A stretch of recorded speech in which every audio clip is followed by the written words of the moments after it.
अस्सलाम वालेकुम नाज़रीन, उम्मीद है आप सब खैरियत से होंगे। वीलॉग आज का थोड़ा देर से सामने आया है। कल नाज़रीन बताया ये जा रहा है कि एस्टैब्लिशमेंट की एक हाई लेवल शख्सियत की जानिब से अली अमीन गड्ढापुर को बाकायदा तौर पे रोक दिया गया है एहतजाज से। ये आपके सामने तफसीलात में पूरी की पूरी रखती हूँ, लेकिन इस वक्त एक ही खबर है जो इस्लामाबाद में चल रही है। डील हो रही है, डील नहीं हो रही, मुज़ाकरात हो रहे नहीं हो रहे।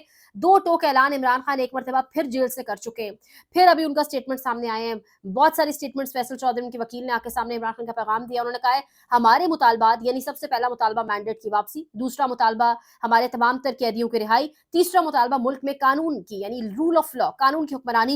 इन मुतालबात के ऊपर मुज़ाकरात होंगे अगर हुए, और इन मुतालबात से आगे बढ़ेंगे, और अगर इन मुतालबात पर मुज़ाकरात हो जाते हैं तो हम 24 से पहले जश्न मनाएंगे। इसके अलावा किसी बातचीत के ऊपर मुज़ाकरात नहीं होंगे, इसके अलावा कोई मुज़ाकरात या कोई डील नहीं हो रही। ये तमाम तर मुतालबात हैं, यानी इन मुतालबात से चीजें बड़ी क्लियर हो जाती हैं कि किसी भी सूरत बात मुज़ाकरात की तरफ नहीं जाएगी। यानी इन मुतालबात का मतलब है कि इमरान खान और पाकिस्तान तहरीक इंसाफ जो अपना मैंडेट डिजर्व करती है, जितनी उनको सीटें मिली थी वो उनको दे दी जाए, और शहबाज शरीफ को हुकूमत से बाहर निकाल दिया जाए, तो ये चीज तो कभी भी बर्दाश्त नहीं करेंगे शहबाज शरीफ और ये सब लोग। और ये जो हैंडलर्स हैं जिन्होंने इनको लाके बिठाया था, वो भी कभी किसी सूरत ये बर्दाश्त नहीं करेंगे कि वो इमरान खान को वापस कुर्सी के ऊपर देखें। तो यानी ये जो मुतालबात हैं, ये वो जेन्युइन मुतालबात है जो इमरान खान ने सामने रखे हैं। इसके ऊपर आपको पता है दूसरी साइड कितना ज्यादा सीरियस लेगी। इमरान खान के साथ पहले बहुत मरतबा धोखा हो चुका है, पहले कई मरतबा बहुत सारे हैंडलर्स को भी अगर कहा जाए, एस्टैब्लिशमेंट को कहा जाए या हुकूमत को कहा जाए, ठीक ठाक इस हुकूमत से तो वैसे कभी बराह रास्त इमरान खान ने मुज़ाकरात किए नहीं। वो हमेशा कहते हैं इनके पास कोई इख्तियार नहीं है,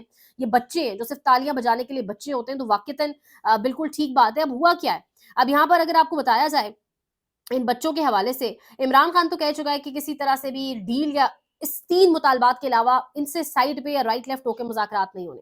अब कल एपेक्स कमेटी के इजलास के अंदर जो मामला सामने आया, कल एपेक्स कमेटी के इजलास के अंदर असद तूर साहब खबर ब्रेक कर रहे हैं कि एपेक्स कमेटी का इजलास जिसको बराए नाम कहा तो ये जाता है कि वज़ीर आज़म लीड करते हैं, वज़ीर आज़म सरबराह होते हैं। लेकिन एपेक्स कमेटी का इजलास जिसमें वज़ीर आला केपी के अली मीन गंडापुर और वज़ीर आला पंजाब मरियम नवाज भी मौजूद थी, उस इजलास के अंदर बाकायदा तौर पे इन लोगों ने शिकायत सामने रखी। यानी मरियम नवाज ने बाकायदा तौर पे, बच्चे नहीं होते घर के बड़ों को शिकायतें लगाते, मरियम नवाज ने शिकायत लगाते हुए डेफिनेटली किसको लगाई, कौन कौन मौजूद था। मरीम नवाज ने कहा कि हमें काम नहीं करने देते, सुबह को ये चलने नहीं देते, और सुबह चल नहीं पाता। ये हर कुछ दिन बाद एहतजाज के लिए बाकायदा तौर पे एक बहुत बड़ा काफिला लेकर आ जाते हैं और सब कुछ। उसके ऊपर अली मीर गड्ढापुर ने कहा हम क्यों ना आए, हम हमारा लीडर जो है वो अडियाला जेल में आपने बंद किया हुआ है पिछले 1.5 साल से, जो उस पर केसेस है वो सारे बोगस हैं, जिस पर कहा यह जा रहा है कि एस्टैब्लिशमेंट की एक तगड़ी शख्सियत ने, असद तूर साहब उनके जराए बता रहे हैं, वो क्लेम कर रहे हैं, एस्टैब्लिशमेंट की तगड़ी शख्सियत ने टोका मरीम नवाज को, माजरत के साथ अली बिन गंडापुर को, और उन्होंने कहा कि आपने जो भी अपने एहतजाज करने होते हैं वो आप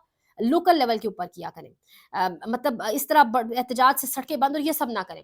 जिसके ऊपर कहा जा रहा है, अली बिन गंडापुर ने कहा कि लोकल लेवल के ऊपर एहतजाज, अभी भी हमारे काफिले वहां से निकलना चाह रहे हैं, लेकिन ये हुकूमत निकलने नहीं दे रही, और इन्होंने रेड शुरू कर दिए, लोगों के घरों में घुस रहे हैं, लोगों को गिरफ्तार कर रहे हैं, उठा रहे हैं। जिस पर दोबारा उन शख्सियत ने कहा आपने जो भी एहतजाज करने होते हैं, जो भी मामला करना होता है वो लोकल लेवल पर किया करें। तो यानी कल के एहतजाज में एपेक्स कमेटी का जो इजलास था, कल के इजलास में एपेक्स कमेटी वाले इजलास के अंदर इस एहतजाज के हवाले से बातचीत हुई। इस एहतजाज के हवाले से मामला जेर बहस आया और कहा यह जा रहा है कि शायद रोका गया। कल के इजलास में एक और चीज जो बाद में आपने देखा होगा, रात गए तस्वीरें आई, यानी अली बिन गड्ढापुर के पीछे आईजी इस्लामाबाद को बिठाया गया। अब वो क्या ऑप्टिक्स थे, ये ऑप्टिक्स थे कि जाए अली बिन गड्ढापुर, जो बिगाड़ना है, जो कर सकते हैं आईजी का करें, क्योंकि अली बिन गड्ढापुर ने केपी असेंबली में जाके कहा था मैं आईजी के साथ ये कर दूंगा, वो कर दूंगा।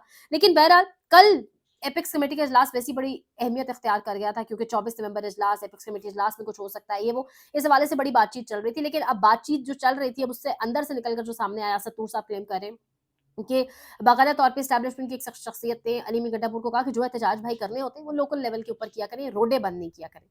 तो माजरत के साथ इस मुल्क में ये बात तो नहीं की जा सकती, इतनी औकात हमारी कहाँ, लेकिन क्या उस इजलास के अंदर, या क्या एस्टैब्लिशमेंट की कोई शख्सियत ये बता सकती है सियासी जमातों को कि आपने एहतजाज कैसे करना है, कैसे नहीं करना है? माजरत के साथ इतनी औकात नहीं अगेन कि ये खाकसार इतनी बड़ी बात कर सकें। इस मुल्क में आप ये सवाल नहीं उठा सकते।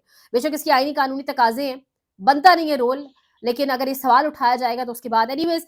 अब अगली जो बड़ी खबर है इस्लामाबाद से, वो खबर ये है कि एक जानिब इमरान खान का तोशाखाना 2 का केस चल रहा है। तोशाखाना 2 केस के हवाले से कोई बड़ी खबर निकल कर सामने आ सकती है, जैसी आती है उस पर आपको आगाह करेंगे। लेकिन दूसरी जानिब जिस तरह से अदालतों को कंट्रोल कर लिया गया, वो सब कुछ आपके सामने। याया अफरीदी साहब ने आज कोई फैसला किया है बिजली के मीटर रीडर के ऊपर। यानी याया अफरीदी साहब, अब वो कह रहे थे लोग रंग रोगन के लिए रह गए, एक चैम्बर से चल के दूसरे चैम्बर में जाते हैं। मुझे तो लगता है वो ये काम भी शायद अब बढ़े, वो ऐसे काम करेंगे। सिद्दीक जान साहब लिख रहे हैं ऐसे बड़े फैसले तो काज़ी फ़ायद ईसा ने भी नहीं किए थे। और सिद्दीक जान साहब ने कुछ दिन पहले ये बात की और उन्होंने कहा कि काज़ी फ़ायद ईसा से लंदन में किसी की बातचीत हुई और काज़ी फ़ायद ईसा ने लंदन में किसी को बताया कि याया अफ़रीदी साहब मेरी लेगेसी को लेके चलेंगे, मेरे से राब्ते में, मैं उनसे राब्ते में हूँ, यानी मौजूदा चीफ़ जस्टिस ऑफ़ पाकिस्तान। मैंने ही उनको चीफ़ जस्टिस लगवाया और याया अफ़रीदी साहब का दौर इमरान खान के लिए मेरे दौर से ज़्यादा मुश्किलात लेकर आएगा। और मेरी लेगेसी को लेकर चलेंगे। तो सारे सीनियर कोर्ट रिपोर्टर्स सिद्दीक जान के साथ भी मेरा इंटरव्यू हुआ सियासत.pk पे पिछले हफ्ते। अगर आप देखना चाहें वहाँ जाके देख भी सकते हैं। अगर आप चाहते हैं तो मैं यहाँ पे भी उसको पोस्ट कर दूँगी, बताइएगा। कम्युनिटी में हो जाएगा पोस्ट। लेकिन सबने एक ही बात की, सब जो सीनियर कोर्ट रिपोर्टर्स हैं वो कह रहे थे कि याया अफरीदी की अदालत से उम्मीदें लगाना, तवक्कुआत लगाना गलत है। और सिद्दीक जान साहब यही कह रहे थे कि मैं बाकी रिपोर्टर्स को भी कहता हूँ, यानी बाकी कोर्ट रिपोर्टर्स को भी, कि याया अफरीदी की अदालत के हवाले से अवाम के अंदर उम्मीदें ना पैदा करें। अवाम को ये उम्मीद ना दिलवाएं कि शायद उस अदालत से आपको कुछ मिलेगा या याया अफरीदी के दौर में कुछ बहुत बड़ा या कोई इंसाफ होने जा रहा है। तो अब वो वाक़ईतन नज़र आ रही हैं चीज़ें कि याया अफरीदी का तो काम ही कोई नहीं रह गया। यानी बिजली के मीटर रीडर के ऊपर और इस तरह के फैसले, और कल जमाल खान मुंतकिल बैठ के कह चुके हैं कि ये आईनी अदालत ही अब सब कुछ है। अच्छी है, बुरी है, पावरफुल है, तगड़ी है, कमज़ोर है, आईनी अदालत ही सब कुछ। यानी वो जो बाकी थे वो तो कुछ भी नहीं। और मैं आपको वैसे भी पिछले दिनों खबर दे चुकी हूँ कि मंसूर अली शाह, मुनीब अख्तर के हवाले से तो वैसे ही रेफरेंस के हवाले से बातचीत हो रही है। तो इस तरीके से मुल्क में अदालतों को कंट्रोल किया जा रहा है। तोशाखाना 2 केस की समाअत के दौरान बाकायदा तौर पे प्रोसिक्यूटर ने जज को कहा कि जज साहब, इमरान खान की रिहाई के हवाले से बड़ी बातें चल रही है इस केस में, मीडिया के ऊपर। तो जज ने आगे से जवाब दिया, दो टोक। उन्होंने कहा कि हम मीडिया की सनसनी देखकर नहीं चलते। हम जो है वो ऑब्वियसली आईन और कानून के मुताबिक फैसला करेंगे। लेकिन जजेस को इस तरीके से इस मुल्क में डराया जाता है। एंड तक पहुंच जाता है सारे का सारा ट्रायल, तो कहा जाता है जी रिमांड बैक करें, प्रोसिक्यूशन ने सही ट्रायल नहीं किया। ये इस मुल्क में अदालतों की वक़्त, हैसियत रह गई है। और फिर बड़े-बड़े इजलासों में बाकायदा तौर पे कहा जाता है कि सिविलियंस जो है वो हुकूमतें चला नहीं सके, और सिविलियंस हुकूमतें वाक़ईतन वैसे सवाल तो सिविलियंस पे बहुत सारे उठते हैं, लेकिन फिर सवाल ये भी उठता है कि सिविलियंस को हुकूमतें करने किसने नहीं दी? कौन हर बार हुकूमतें गिरा देता है? और हमारे फौजी जवान शहीद हो रहे हैं। नवंबर का महीना, आज ट्विटर के ऊपर बड़ा ज़ेर बहस ये मामला है कि नवंबर का महीना पिछली कई सदियों का रिकॉर्ड तोड़ चुका है। इस बार इतना किलर महीना था, इतना ब्लडी मंथ था, इतना खून बहा है, हमारे जवान शहीद हुए हैं, फौजी जवान शहीद हुए हैं। आज भी बन्नू के अंदर जो मामला हुआ, अल्लाह पाक उन सबको जन्नत में जगह दे, और ऑब्वियसली मुल्क की खातिर जान दी उन सब ने। लेकिन हमारी तरजीहात क्या हैं? ये बड़ा अहम है सबके लिए सोचना, कि तरजीहात कहाँ पर है? हर इदारा किस तरह से काम कर रहा है? हमारी जो बिठाई हुई है हमारे सरों पर हुकूमत, फॉर्म 47 की, उसकी तरजीहात क्या हैं? जहाँ पर पीपल्स पार्टी को लगता है नून लीग ज़्यादा खा पी गई है, ज़्यादा उसको मिल गए हैं एडवांटेजेस, वहाँ पर पीपल्स पार्टी खफ़ा हो जाती है। जहाँ पीपल्स पार्टी को लगता है नून लीग को लगता है पीपल्स पार्टी को कोई बड़े एडवांटेजेस मिल गए, हमसे ज़्यादा माल बना गए, तो वहाँ पे नून लीग मैदान में आ जाती है। ये टोटल हमारी तरजीहात है, और इनको हमारे ऊपर लाके बिठाया किसने? ये भी एक और अहम सवाल है जिसका जवाब अब आई थिंक आप सबके पास है। लाइक, शेयर, सब्सक्राइब, अपना बहुत ख़्याल रखें। अल्लाह निगहबान।